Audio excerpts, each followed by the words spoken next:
Hey, what about you guys' signals? There's a time in the game when yeah, Pat's showing you right there.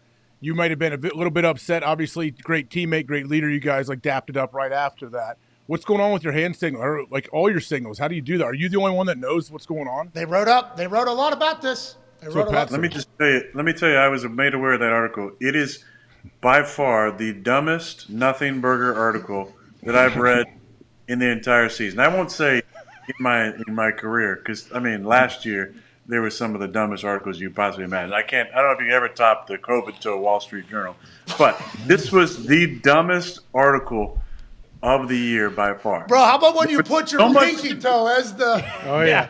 I mean, you put Profile it photo. as your Twitter profile. It's still up, by the way. It's Yeah, still up. I believe, unless it's got taken down for some reason by Elon or members of the FBI who are trying to censor it. Hashtag Twitter files. Hashtag Twitter files. Of course, they are lit. It seems like Aaron has made his way over there to read that. But nonetheless, the Nothing Burger article, it alleged from anonymous sources, I believe, that you will use signals from years before, like 2-3 years ago, and none of the wide receivers know what it means. The young guys specifically don't know what it means, and then they get like accosted for not knowing what it means when you never taught them that. And like last night was a perfect indicator of like you doing one, perfectly timed after the article comes out, and then it didn't work out. So how many do you have? And how is every word in that article bullshit? Do you have, because you have to change your signals a lot, I would assume, right? Don't you have to change them a lot? 95% of the article is absolute complete horseshit. Okay. All right. And the other 5% is exaggerated nothingness that I don't know, like having guys, go through the signals each week and understand what the possible signals could be.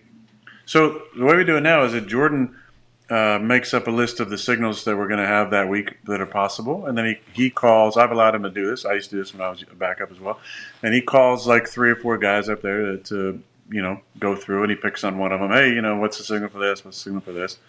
And it might be nerve-wracking the first time you do it, but listen, every signal that's used in the game is probably used in practice that week, and there's hardly any signals that are ever, it's not like there's that many signals. There's some signals in the 2-minute. I think the entire season we've maybe missed 1 or 2 signals on the year for the entire season. So it's not hard at all. Like the fact that this is made to be a story, like I said, is the most ridiculous nothing story that I've read the entire year, and that's saying a lot. You said exaggerated nothingness. One of the most profound statements I've heard from you, and something that was an incredible way to describe something. I don't think. We have signals for our offense that we expect you guys to know. Oh, and then there was something about that it's not written or it's not like stored anywhere. There's not a file. Yeah, what's that about? I don't know what that. That's just complete ridiculous. You don't have it in the cloud? Now, have there been certain coaches who are afraid to teach young guys signals who might not be in the roster later? Once strategy the cutdown happen. Yeah, I think that seems like a normal thing.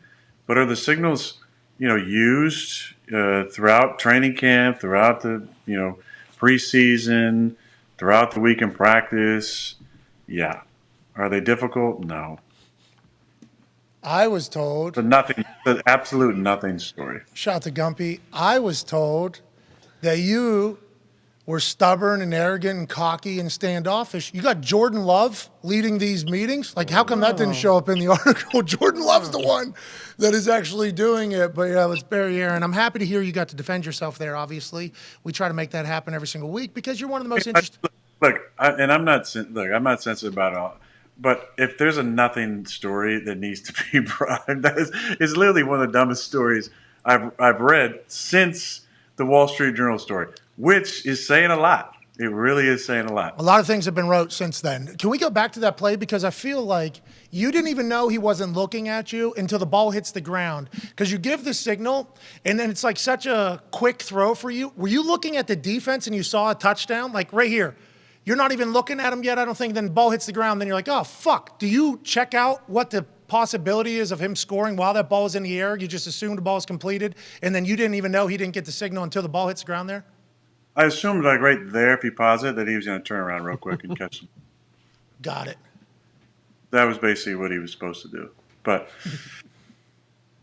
listen, I probably should have switched him and in the huddle, and it was kind of called for Chris to get a touchdown. Maybe I should just switch it and had Randall do it because Randall obviously knew what the signal was. Oh, now everybody's going to attack you for that. Now everybody's going Is he supposed to give you like a cosign? Is he supposed to confirm signal somehow? Like, how do you know if they get it? Yeah, what if he does this back? Yeah. Well, I mean, he maybe do something else back if he gets it. But listen, it's hilarious because that was probably one of the first, like one of maybe 2 or 3 times where a guy has, got a signal, acted like they knew what it was, and then not really done it. So